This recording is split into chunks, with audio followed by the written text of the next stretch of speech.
জন্ম নহওঁতেই অন্ধকাৰ পৃথিৱী, পিতৃ-মাতৃৰ লগতে মৰহি গ'ল এপাহি ফুল।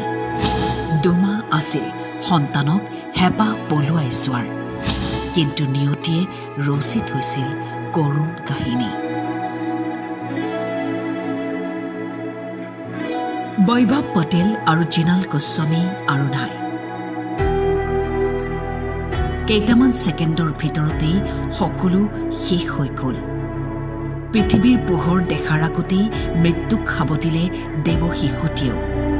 কিমান যে সপোন আছিল দম্পতীৰ, প্ৰথমটি সন্তান আহিব তেওঁলোকৰ মাজলৈ, শুনিব সন্তানৰ খিলখিলনি, বুকুৰ মাজত ল'ব সাৱটি। পঞ্চ অমৃতৰ নিয়ম কৰিবলৈ আহিছিল আহমেদাবাদলৈ, কিন্তু লিখা নাছিল উভতি যোৱা। কিয়নো সেই অভিশপ্ত বিমানখনত উঠিছিল বৈভৱ আৰু জিনাল।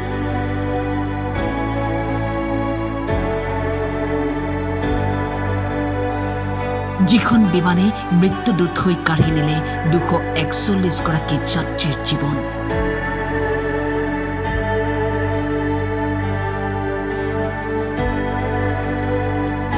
ঊনত্ৰিশ বছৰীয়া বৈভৱ আৰু 27 বছৰীয়া পত্নী হেৰাই গ'ল।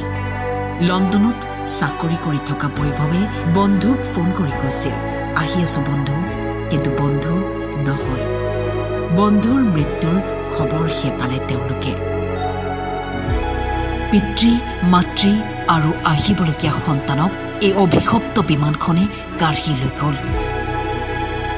গৰ্ভৱতী পত্নীয়ে সন্তানক গৰ্ভত লৈ গুচি গ'ল।